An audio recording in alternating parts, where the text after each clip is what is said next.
Ladies and gentlemen, boys and girls, welcome back. My name is notiansans. This, of course, is Learn How to Edit Stuff. And today, back by popular demand, we are doing another TikTok Trends tutorial. You ask, you receive. That's how it works here at Learn How to Edit Stuff. Come on, guys, you're watching this video right now. Subscribe to my channel. It's free. Just click the button, subscribe. I teach you a lot of good stuff here, I think. I don't know, but anyway, back by popular demand, TikTok trends. We are looking at this video today. This guy runs up from a tree and a hand comes in from off screen, boom, and it hits him into the tree. So we are going to be recreating that today. Here's what we're going to be creating. I did some brilliant acting here for this one, but I'm going to take you step by step through this, how to make it, and then you're going to upload it to TikTok, I guess? Up to you. You can just do it for no reason. Anyways, we're going to be working primarily in Adobe After Effects today. And if you guys want to download the original files that I used for this video, link in the video description below to a link tree, which will then have a little thing that says all tutorial downloads in it. You click that, then you go to Dropbox, and then you can download the footage yourself if you want to follow along. Otherwise, I'm going to kind of explain how to shoot it yourself, and then we're going to edit it in Adobe After Effects. Very exciting day. I'm excited. You're excited. Hit that subscribe button, please. The data. I can't believe it. Open up Adobe After Effects because we are getting started right now. All right, guys, After Effects is open, and first things first, I'm gonna take my footage or your footage or whatever, and I'm gonna drag it onto this new composition button. So it creates a new composition with the exact ins and outs of our footage. And then you're gonna wanna scrub to where you think you did a good take. All right, so full transparency, I'm gonna play this in real time. I'm not proud of it. The acting's not really that great, but I'm gonna show you guys kind of how to shoot this video so you understand the process. So bear with me, here we go.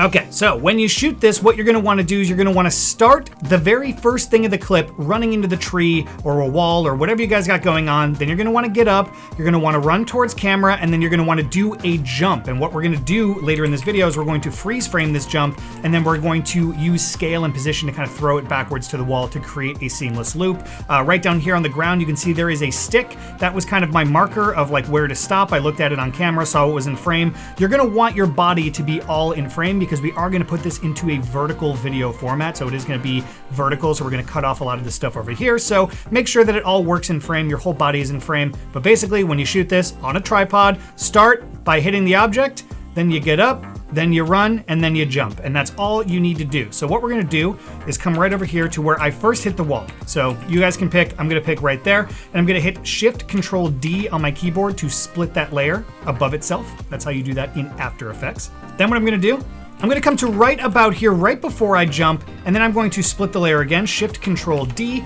and then I'm just gonna come over here and I'm going to find a very nice freeze frame of myself. That one looks good right there. Shift-Control-D again, and basically I'm just setting little markers for myself so I know where to go and what to do.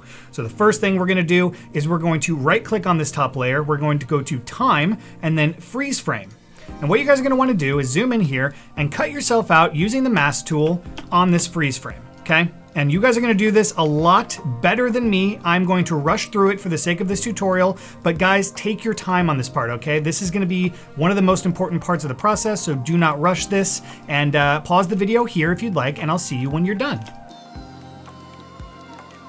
All right, you've masked yourself out, congratulations. Yours certainly looks better than mine, and then what I want you to do is take that layer, duplicate, Control-D, hit M on your keyboard to bring up your masks, delete that mask, we are still on a freeze frame, and then I want you to grab the shadow on the ground if there was one. Now, some of you might record this indoors, or some of you might record this on a cloudy day where there won't be a shadow, but if you have a shadow, I would definitely recommend grabbing. What is going on here? That must be my other foot. That looks disturbing. Anyway, so grab the shadow because the shadow is what's gonna also make this thing convincing as it's flying across the ground. But if you don't have a shadow, this will still work. So again, you guys are gonna do a much better job than me, and I will see you back here once you've cut your shadow out. Okay, fantastic. Your shadow is cut out, your human is cut out, and what I would recommend doing is coming in here and just like feathering your mask a little bit. So bringing down the mask properties and just giving it a little bit of feather. I'm giving it 3 on the feather, and then on the mask expansion, I'm gonna go -4, so it kind of goes into itself, just so it's a little bit cleaner, maybe -2. Yeah, sure, that looks good. And you can also do the same thing with your mask here as well. I wouldn't recommend going any higher than like 2 or 3 on the feather. So we're just gonna go 2 on that mask feather just so it's nice and smooth. And then we've done a really good job masking ourselves out. Congratulations. And the other thing I forgot to mention is you're gonna wanna shoot a plate. And a plate is just a blank background image with nothing going on, no shadows, no lighting changes, nothing, just plain background footage. Not a dinner plate. Don't go shoot your plate and put it in. If you want to, you can. That was a really terrible joke. Anyway, you're gonna wanna shoot a blank plate because we are going to use that footage, Shift-Control-D to split the layer. We're gonna use this plate here to put underneath our freeze frame so that it actually looks proper when we're moving it through time and space. So our freeze frame is over here. Before you saw that there was like, gray underneath it or whatever, but now we have this nice background plate so it looks a little bit more convincing. So what we did was we split the layer here because this is where we want the flick to start. So I'm just gonna go ahead and delete this footage here and move our plate up against this layer here and our freeze frames over here to this side. And you're gonna wanna label your freeze frames. So this is our shadow, enter, shadow. Click on this layer, enter, freeze. And what I would recommend doing is putting your shadow layer below your freeze layer and then pick whipping the shadow to your freeze layer. That way, anywhere you move the freeze, the shadow will follow. That just makes things a little bit easier for you. So what I would recommend doing now is pulling your original footage out 1 frame so you can see what's underneath it. And you're gonna wanna match your freeze to basically your body composition, like kind of line up your face with your face behind it, because this is where the animation is going to start. So right about there. And I'm also going to do the same thing with the shadow. I'm going to match the shadows just like so. And then I'm gonna pull my footage back 1 frame. So now it goes from here to immediate freeze. And I'm in the same exact position and my shadow is changing on the ground, which is exactly what we want. So now what we're gonna wanna do is duplicate our footage and then drag it all the way over here to the side and go over 1, 2, 3, 4, 5 keyframes, and then line up your footage with your playhead right there, because that's where we want our animation to end. So what we're gonna do is set a scale and position keyframe on our freeze right there. And we're also gonna set a scale and position keyframe at the very front because we want it to stay there. We don't wanna lose this data. So now what we're gonna do is scale down our freeze and move them over in position. And again, matching our body composition up as much as possible with what's back there, including the shadow, which we do have to make some position keyframes for. So I'm going to set a position keyframe for the shadow at the beginning, and then once where we are hitting the wall. And I'm just gonna move the shadow up and kind of match it. It doesn't have to be exact. It's gonna happen so fast that you're not even really gonna be able to tell anyway. And now what I want you to do is highlight these 2 layers, hit Alt and the right bracket on your keyboard, and just trim those layers back. And now if we hit N on the keyboard and bring this over to make the loop, we can come back over to the beginning of our footage, hit B for beginning, N for end.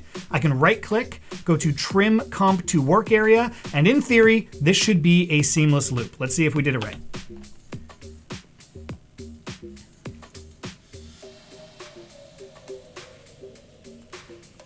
That's looking pretty good. The one thing that we 100% absolutely have to do is smooth out this animation because it's very linear right now, and that's because our keyframes are in fact linear. So what we'll do is come in here and hit on position.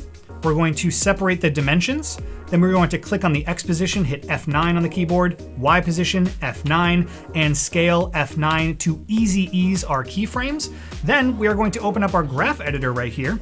And we're just gonna smooth these keyframes out. I'm gonna hold down Shift and click and drag inward and kind of smooth out this Bezier curve just a little bit. And we'll do the same thing for the X position, which is our horizontal movement. You can see that if I move this kind of like this way, it'll go sideways in frame. So depending on how you shot this will depend on how much you smooth this, but I kind of want me to go to the right a little bit early on. Nice. I don't think I'm gonna really touch the Y position. I think we can leave it as is. And then we also forgot to do our shadow. So we'll just come down here, hit U on the keyboard to show our keyframes, click on position and hit F9 for the shadow so that it all follows itself. And now the believability, we're just gonna turn on motion blur for both of those layers. So now it's actually moving and a little bit blurry as it goes back and hits the wall. The one thing that you guys probably notice is the tree moving up here in the top. If I go frame by frame, you can see the tree is kind of unnaturally moving. So a way to get around that, if you do have something kind of in your sky, is we can just duplicate the sky real quick. So I'm gonna duplicate my footage layer just like so. And I'm gonna come in here and just kind of grab a mask underneath the tree of the sky. And I'm gonna put this layer up at the very, very top. And now I'm just going to move this up into the sky. So now our tree is being completely removed from the scene and we don't have to deal with it kind of like lagging when our human being hits the wall. So this is looking pretty good so far, I think.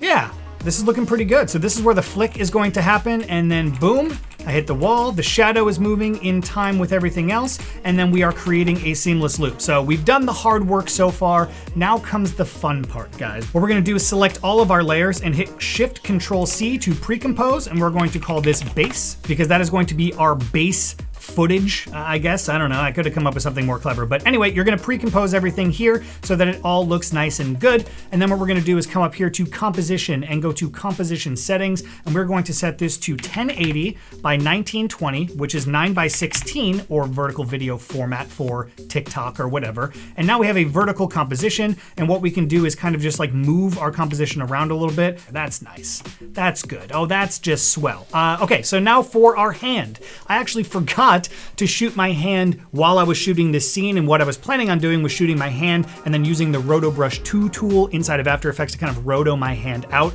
so that the lighting and everything matched, but I literally forgot to do it because there were so many people staring at me while I was shooting this. I just had to get out of there. So what I thought of doing was coming home and shooting it on a green screen, but the funny part is that I don't have a green screen in my house, so we had to improvise. Always be improvising, people. So what did I do? I went and I grabbed a green folder somewhere in a closet. So I just found a green folder, and then I put my camera down and I decided to shoot my hand coming into frame and then flicking in front of a green folder. It's gonna work just fine, all right? I'm not worried about it. So right as my hand is entering, I'm gonna hit Shift-Control-D to split my layer, and then I'm gonna have the flick, and then my hand exits, and again, Shift-Control-D, and copy this, go over to our original composition, and hold down Control, Alt, and V, which will paste in place at your playhead. If you just try to hit Control V and paste, you're gonna get this like weird blank layer and you won't know what the hell is going on. That's because it's pasting based on the original time code of the video, which is, way down here, and we just don't have that much time in our composition. So in order to avoid that, Control, Alt, and V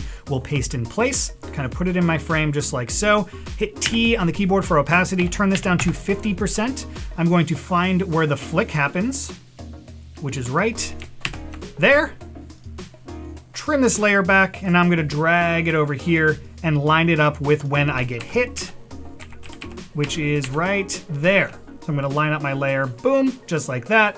And I'm gonna drag this back out so that my hand has time to enter frame. It enters right there. So I'm gonna trim my layer. And now this part's gonna be slightly confusing, and I'm gonna try not to make it confusing, but basically we have to cut this layer and put it at the beginning because it's a seamless loop. So what I'm gonna do is hit Shift-Control-D to split my layer. And then I'm going to move this over here to this side. And you can see that there's one frame missing. So I'm going to extend it by one frame on the right. And I'm going to remove one frame on the left and then pull it back over here. And now this will make a little bit more sense if I play it, because my hand comes into frame, boom, and then I need it to exit frame. And that's why we need to put it at the beginning of our composition. So hopefully that makes sense to you guys. I know it's slightly confusing, but sometimes you gotta do things that are slightly confusing in order to get the desired result. Quote me.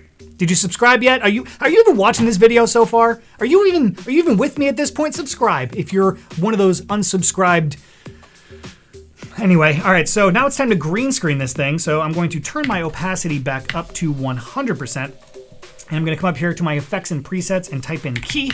And I'm going to drop in the key light and spill suppressor plugin kind of thing that's already inside of After Effects. Drag and drop that onto my layer. Take my little eyedropper and grab the green from the folder. Now I'm going to switch this to screen matte. And I'm going to tool down my screen matte settings inside of key light. And I'm just gonna boost the blacks, because basically what you wanna do is make sure that it's keying out all the greens. You can see that there's kind of like a little white area still over here. I'm gonna boost the blacks to maybe like 20. So it gets rid of all of that nice white feather. And I'm going to bring down the whites to 90. Just to make sure that we're grabbing everything that we can. Switch this back from screen matte to intermediate result. And now we are going to just enable the effects on this advanced spill suppressor so we don't get any green bleed onto our skin tones. And now you can see I am grabbing just the top of the wall, and like there's a little stupid tag right here. So we just have to mask those out. Grab your mask tool and put it over that part that you need to mask out. Switch the mask to subtract. And for this other mask, I'm just gonna draw a custom shape here to get rid of the bottom part of the folder and that stupid tag. There you go.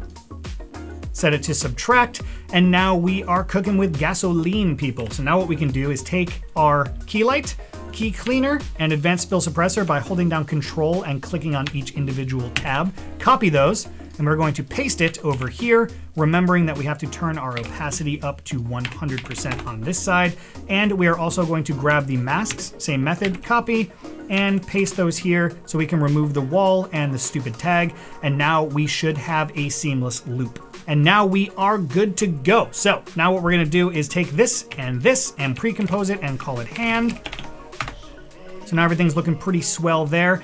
This hand is looking overly saturated because of the green screen and it doesn't quite match our scene, which I'm upset about. So what I'm gonna do is add a Lumetri color onto this layer, and I'm just going to turn down the saturation to 60%. Because we are going to put a grade on top of this whole thing to make it, glue together a little bit more. That's always pretty fun. So let's do that now. So we're gonna come up to Layer, New, Adjustment Layer, and I'm going to use Magic Bullet Looks because I love it, but you can use whatever you want. So I'm just gonna browse through here and find one that I like. That one's kind of cool. It's a little too poppy for me though. I think I'm gonna go with Polaris. That one looks pretty good, so I'm gonna click on that and hit the little check mark down here. If you guys have Magic Bullet Looks, that's how you do it. And the one thing that I think I'm really gonna nitpick here is the way that my hand is in focus. This wouldn't make sense with focal distance if you were shooting this on your own. So what we'll do is we'll add a fast box blur to this hand pre-comp, and we're just gonna crank it up. Ooh, geez. We're gonna crank it up to 4. Let's go 4, and then we're gonna repeat edge pixels as well because we don't want it to be random phantom cutoff on the hand over there on that side. And then the last thing that we're gonna do is we're gonna add some camera shake. I'm going to duplicate my layer, delete looks off of that layer, and I'm going to add Universe Camera Shake, which is part of the Red Giant Universe, Red Giant Complete Bundle. If you guys don't have this, any camera shake will work. And I'm gonna turn my master amount to 20, and I'm gonna leave it at 1 frequency, that's fine. And we're gonna scale the footage to about 104%, just so we don't get any weird little aliasing on the sides there. And this should be it, guys.